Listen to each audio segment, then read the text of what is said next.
اللہ وبرکاتہ۔ الحمد للہ رب العالمین والصلاة والسلام علی سید الانبیاء والمرسلین وعلی آلہ واصحابہ اجمعین ومن تبعہم بإحسان الی یوم الدین، اما بعد۔ فعن ابی الجہیم عبد اللہ بن الحارث الانصاری رضی اللہ عنہ قال قال رسول اللہ صلی اللہ علیہ وسلم لو يعلم المار بین یدی المصلی ماذا علیہ لکان ان یقف 40 خیرا له من ان یمر بین یدیہ۔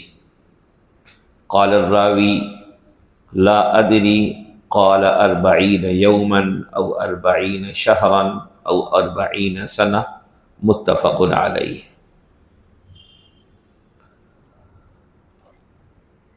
محترم حضرات، ابھی آپ لوگوں نے بہت ہی عقیدت و محبت سے لبریز نعتیہ کلام سماعت کیا۔ اللہ تعالی ہم سب کو بار بار اس مقدس سرزمین کی مقبول حاضری نصیب فرمائے، اور حاضری وہی اصل ہے جو اللہ کے پاس مقبول ہو جائے۔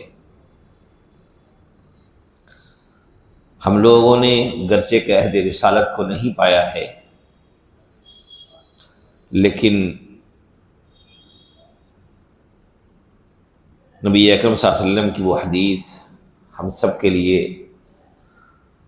بہت خوشی کا باعث ہے کہ نبی اکرم صلی اللہ علیہ وسلم نے ارشاد فرمایا طوبیٰ لمن رآنی وآمن بی، خوشخبری ہے ان لوگوں کے لیے جنہوں نے مجھے دیکھا اور مجھ پر ایمان لائے۔ اور آگے فرمایا کہ خوشخبری ہے ان لوگوں کے لیے، خوشخبری ہے ان لوگوں کے لیے، خوشخبری ہے ان لوگوں کے لیے جو میرے بعد آئیں گے۔ انہوں نے مجھے نہیں دیکھا ہے، میرے بعد آئیں گے اور وہ مجھ پر ایمان لائیں گے۔ یہ ہم سب کے لیے بہت بڑا سرمایہ ہے کہ اللہ تعالیٰ نے ہم سب کو ایمان کی ایسی عظیم دولت سے نوازا کہ اس ایمان کے ذریعے ہم سب بھی نبی اکرم صلی اللہ علیہ وسلم کے غلامان میں شامل ہیں۔ یہ وہ عقیدت، یہ وہ تعلق ہے جو ہم سب کے لیے سرمایہ نجات ہے۔ اسے زندہ رکھنا ہے اور اس کے تقاضوں کو پوری زندگی پورا کرنا ہے، اور تقاضا یہی ہے کہ ہم دنیا میں جہاں بھی ہوں ہمارا تعلق اس شریعت سے مضبوط ہو جس شریعت کی خاطر نبی اکرم صلی اللہ علیہ وسلم نے بڑی قربانیاں دی ہیں۔ اذان ہو جانے دیجیے کہ نبی اکرم صلی اللہ علیہ وسلم کی لائی ہوئی شریعت، آپ کی تعلیمات سے ہمارا گہرا تعلق ہی سچی محبت کی دلیل ہے، اور دنیا کے کسی بھی کونے میں ہم ہوں، ہم اس تعلق کو نبھا رہے ہیں تو گویا کہ ہم آپ کے قریب ہیں۔ اور اگر ہم نے اس تعلق کے تقاضوں کو پورا نہیں کیا، آپ کی تعلیمات کو اپنی زندگی میں اختیار نہیں کیا، اس کا خیال نہیں رکھا، تو پھر یہ سوائے محرومی کا اور کچھ نہیں ہے۔ ہم سب کو اپنے آپ کو اس کے لیے ہمیشہ تیار رکھنا چاہیے۔ ابھی جو روایت ہے، اس روایت کے راوی ابو الجہیم عبداللہ ابن حارث انصاری رضی اللہ تعالیٰ عنہ فرماتے ہیں کہ رسول اللہ صلی اللہ علیہ وسلم نے ارشاد فرمایا کہ نمازی کے سامنے سے گزرنے والے کو اگر معلوم ہو جائے کہ اسے کیا گناہ ملے گا، اس پر کتنا گناہ ہوگا، تو وہ 40 تک ٹھہرنا اس کے لیے بہتر ہو اس کے سامنے سے گزرنے کے مقابلے میں۔ میں نے صرف 40 کا لفظ کہا، دن، مہینہ، سال کا لفظ استعمال نہیں کیا، کیونکہ یہاں پہ صرف لکان ان یقف 40 کا لفظ ہے۔ راوی کہتے ہیں کہ مجھے پتہ نہیں کہ آپ صلی اللہ علیہ وسلم نے 40 دن کہا یا 40 سال کہا یا 40 مہینہ کہا۔ خلاصہ یہ کہ نمازی کے سامنے سے گزرنے میں جو گناہ ہے،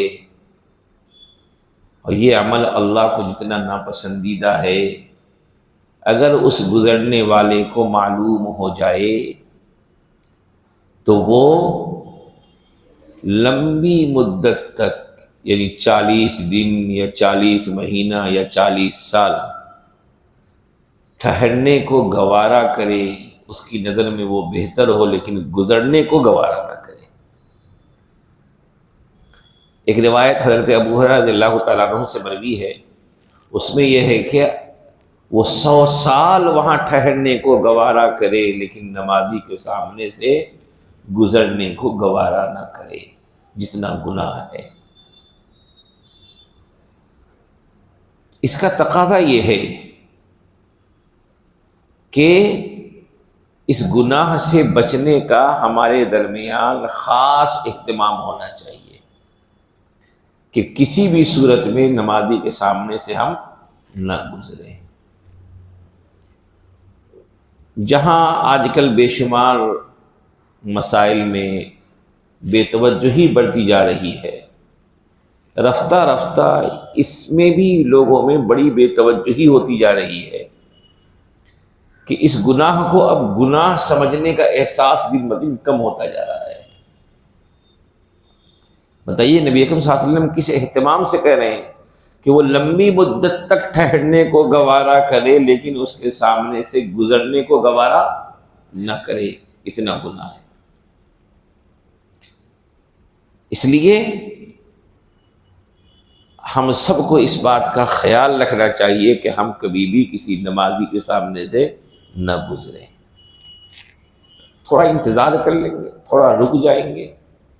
تو کیا ہو جائے گا؟ بس شیطان ایسی جلد بازی میں مبتلا کرتا ہے کہ کوشش میں رہتے ہیں کہ کسی طرح جلدی بھاگے، حالانکہ مسجد جلدی آنے کی فضیلت ہے،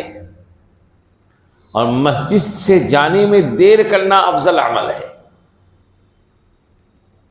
اور مسجد میں جتنی دیر ہم وقت گزاریں گے ہمارا وہ وقت بہت قیمتی ہو جائے گا، کیونکہ جب تک مسجد میں مصلی رہتا ہے، ذکر و اذکار میں اپنے آپ کو مصروف رکھتا ہے، تو فرشتے اس کے لیے مغفرت کی، رحمت کی دعا کرتے رہتے ہیں۔ فرشتے کہتے رہتے اللہم اغفر لہ وارحمہ، یا اللہ اس کی مغفرت فرما دے، یا اللہ اس پر رحم فرما دے۔ لیکن معاملہ الٹا ہے، مسجد آنے میں تاخیر سے آتے ہیں، وہ جلد بازی نہیں ہوتی، لیکن مسجد سے جانے میں بڑی جلد بازی ہوتی ہے۔ حالانکہ ایک روایت میں اس سے پہلے میں نے بتایا تھا کہ نماز کے بعد کچھ دیر مسجد میں ٹھہرنا یہ ان افضل اعمال میں سے ہے جو اللہ کی نظر میں بہت محبوب ہے۔ تو شیطان ایسے ہی موقعوں پہ ہمارے پیچھے پڑتا ہے اور ہم اس کام کو کرنے سے محروم رہ جاتے ہیں جو اللہ کو محبوب ہے۔ بتائیے بھائی، اگر مثال کے طور پر کوئی نماز پڑھ رہا ہے اور اس کے سامنے گزرنے سے گریز کرتے ہوئے اگر ہم ٹھہر گئے، رک گئے، کتنی دیر نماز ہوگی اس کی؟ 4 منٹ، 5 منٹ، اور کتنی لمبی نماز ہوگی؟ لیکن نہیں، یہاں ہمیں جلد بازی رہتی ہے۔ نبی اکرم صلی اللہ علیہ وسلم فرما رہے ہیں کہ اگر اس گناہ کو اسے دکھا دیا جائے، اسے بتا دیا جائے، تو لمبی مدت تک ٹھہرنے کو وہ گوارا کرے، لیکن نمازی کے سامنے سے گزرنے کو گوارا نہ کرے۔ اس لیے بھائیوں، ہم لوگوں میں اس بات کو عام کرنے کی ضرورت ہے کہ نمازی کے سامنے سے ہرگز نہ گزرے۔ البتہ یہاں پہ چند مسائل ہیں جن کا خیال نمازی کو بھی رکھنا چاہیے۔ شریعت کہتی ہے کہ مسجد کے علاوہ اگر کسی اور جگہ پہ آپ نماز پڑھ رہے ہیں، جیسے گھر میں نماز پڑھ رہے ہیں یا کسی دوسرے مقام پہ نماز پڑھ رہے ہیں جہاں سے لوگوں کی گزرنے کی ضرورت ہو سکتی ہے، تو مصلی کے لیے پر واجب ہے، ضروری ہے کہ وہ اپنے سامنے سترہ لگا لے۔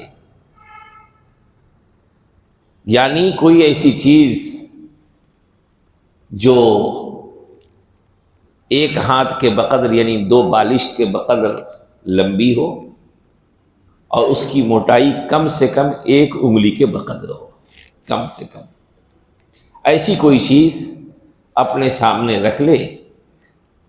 تاکہ گزرنے والوں کو دشواری نہ ہو، گزرنے والے اس کے سامنے سے گزر جائیں۔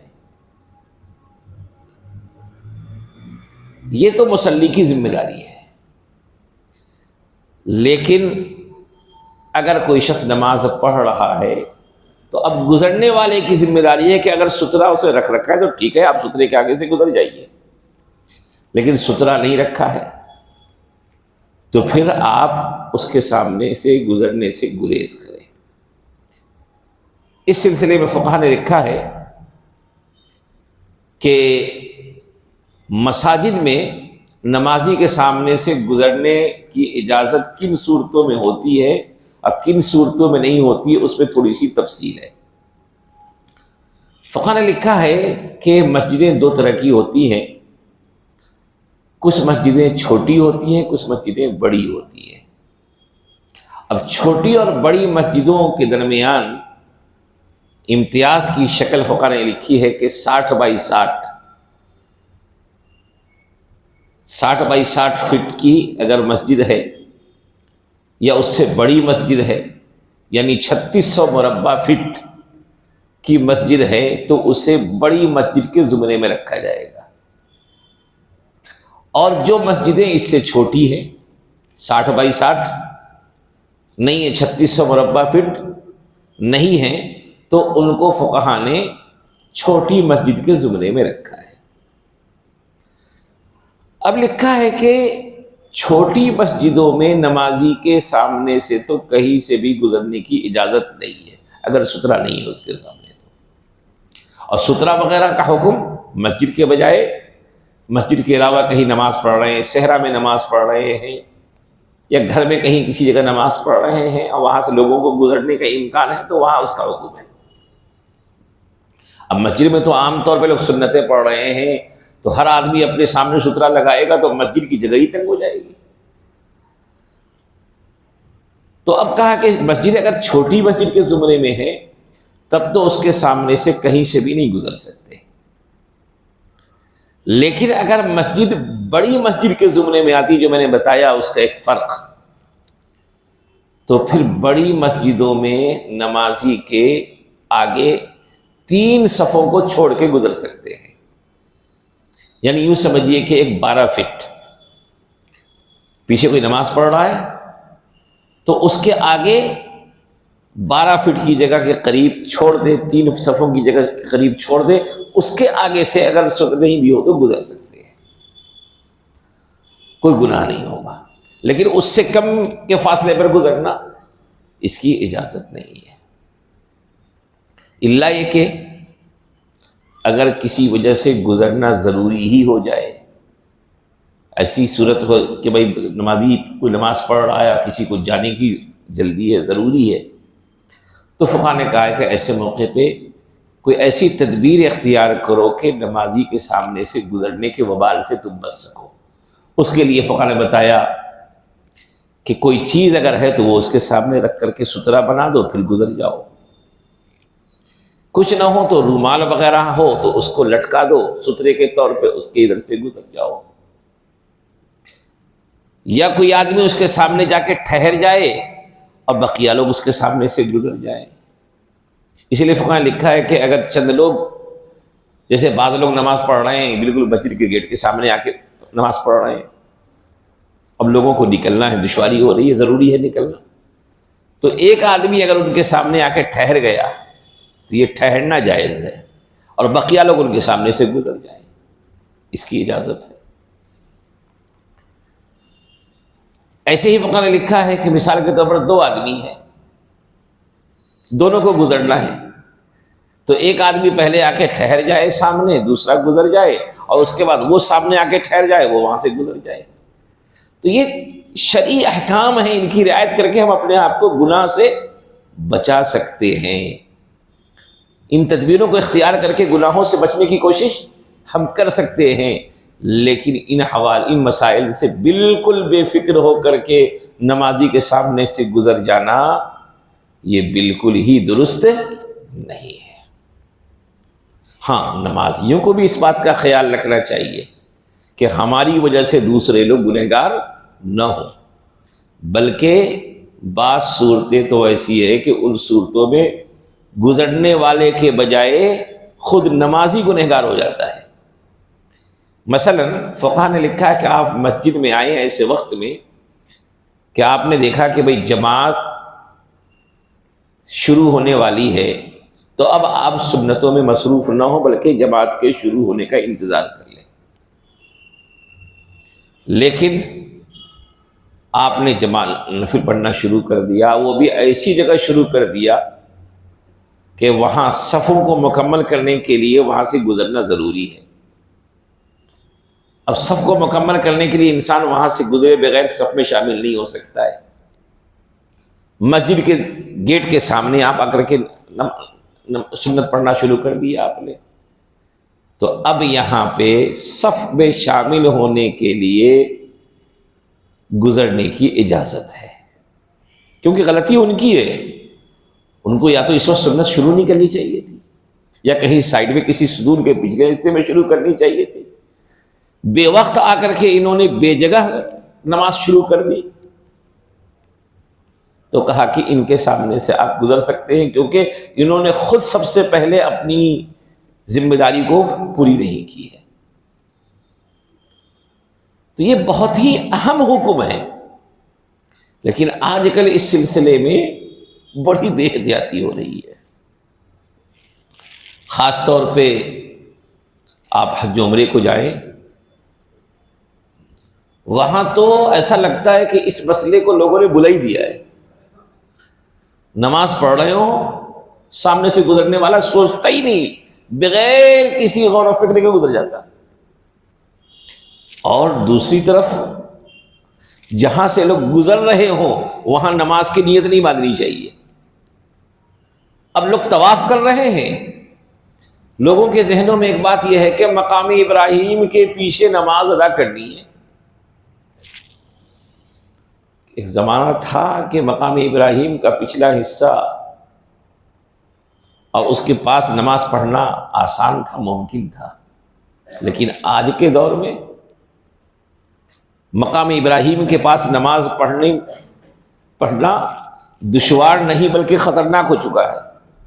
اب وہاں پہ نماز پڑھنے کی کوشش میں کوئی شخص نیت باندھ دے تو ظاہر سی بات ہے کہ وہاں پہ اس کا نماز شروع کرنا ہی غلط ہے، کیونکہ لوگ وہاں پہ طواف کر رہے ہیں۔ تو اب طواف کرنے والے اس کے سامنے سے گزریں گے تو طواف کرنے والے گنہگار نہیں ہوں گے، کیونکہ اس نماز کو وہاں پہ شروع کرنے والے کی غلطی ہے، تو اسے اس جگہ جا کے نماز پڑھنی چاہیے جو جگہ نماز کے لیے خاص ہے۔ پچھلے حصے میں جہاں بھی نماز کی جگہ گنجائش ہے وہاں جا کے نماز پڑھتا ہے۔ بے جگہ نماز شروع کر دیا تو یہ اس کی غلطی ہے۔ اگر شروع کیا، اس لیے کہتے ہیں کہ اگر آپ کسی ایسی جگہ پہ نماز پڑھ رہے ہیں کہ وہاں سے لوگوں کو گزرنا ہے، تو سب سے پہلی بات تو ہے کہ گزرگاہوں پہ نماز نہ پڑھیے۔ گزرگاہوں پہ اپنی عبادت کو دوسروں کے لیے زحمت کا باعث بنانا یہ اچھی چیز نہیں ہے۔ اپنی عبادت کے لیے صحیح مقام کا انتخاب، صحیح وقت کا انتخاب بھی ہماری ذمہ داری ہے، ورنہ بہت سی مرتبہ ہماری غلطی دوسروں کے لیے پریشان کن بنتی ہے، بلکہ بسا اوقات دوسروں کو اعتراضات کا موقع دے دیتی ہے۔ تو صحیح طریقہ اختیار کرنا یہ ہماری ذمہ داری ہے۔ تو بہرحال ایک طرف حکم یہ ہے کہ گزرنے والا نمازی کے سامنے سے نہ گزرے، اور گزرنا بھی ہو تو کوئی ایسی تدبیر اختیار کرے کہ نمازی کے سامنے سے گزرنے والا گناہ اسے نہ ہو، جیسے کوئی رومال وغیرہ ہو یا کسی بھی چیز کو سترا بنا دیا، سترا بنا کے گزر جائے۔ اب یہاں پہ ایک مسئلہ آتا ہے، نمازی کے سامنے سے گزرنے کے بجائے ہٹنا۔ جیسے مثال کے طور پر آپ بیٹھے ہوئے تھے، آپ کے پیچھے کوئی صاحب نماز پڑھ رہا ہے، اب آپ بیٹھے ہوئے، ٹھیک ہے بیٹھے رہیے، لیکن اگر ہٹنا چاہیں، دائیں جانب ہٹ جائیں یا بائیں جانب ہٹ جائیں تو اس میں کوئی حرج نہیں ہے، یہ گزرنا نہیں ہے۔ ممنوع جو ہے وہ گزرنا ممنوع ہے کہ ان کے سامنے سے گزر کے ادھر سے ادھر نہ جائے، لیکن بالکل آپ کے پیچھے کوئی شخص نماز پڑھ رہا ہے اور آپ اپنی نماز سے فارغ ہو گئے اور آپ دائیں جانب ہٹ گئے یا بائیں جانب ہٹ گئے تو اس میں کوئی حرج نہیں ہے، اس کی اجازت ہے، یہ گزرنا نہیں ہے۔ ایسے ہی گزرنا کب ممنوع ہے؟ جبکہ گزرنے والے کے اعضاء نمازی کے اعضاء کے برابر ہو رہے ہو۔ یہ اسی صورت میں ہو یہ بات ممکن ہے کہ جس سطح پر نمازی نماز پڑھ رہا ہے گزرنے والا بھی اسی سطح پہ گزر رہا ہے، لیکن نماز کسی اونچی چیز پہ پڑھ رہا ہے، جیسے گھروں میں تخت وغیرہ پہ نماز پڑھتے ہیں، بیڈ پہ نماز پڑھ رہے ہیں تو وہ اونچی ہو گئی وہ چیز۔ اب گزرنے والا یہاں نیچے سے گزر رہا ہے تو یہاں پہ سترا نہیں بھی ہے تو گزرنا ممنوع نہیں ہے۔ ہاں زمین میں نماز پڑھ رہے ہیں اور ان کے سامنے سے آپ بھی زمین پہ گزر رہے ہیں تو یہاں نمازی کے اعضاء اور گزرنے والے کے اعضاء ایک دوسرے کے برابر ہو جائیں گے، لیکن وہ نمازی نماز جیسے کہ کسی اونچی جگہ پہ پڑھ رہے ہیں، یا مثال کے طور پر کسی کی دکان ہے جو روڈ کے لیول سے اونچی ہے، 2 فٹ 3 فٹ اونچی ہے، وہ اپنی دکان میں نماز پڑھ رہے ہیں، ان کے سامنے سے روڈ پہ کوئی گزرے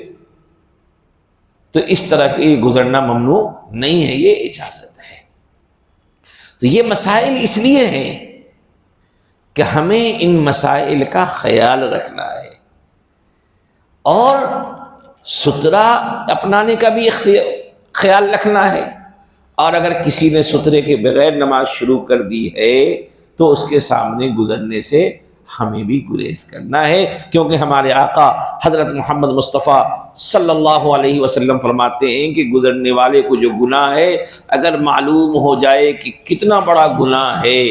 تو 40 تک وہ ٹھہرنا گوارا کرے، 40 سال، 40 مہینے، 40 دن، لیکن اس کے سامنے سے گزرنے کو وہ گوارا نہ کرے۔ اس بات کو آج اپنے گھروں میں بھی بتانے کی ضرورت ہے، اپنے بچوں کو بھی بتانے کی ضرورت ہے، اور اپنی مساجد میں آنے والے لوگوں کو بھی بتانے کی ضرورت ہے، ورنہ کیا آئے تھے نماز پڑھنے کے لیے،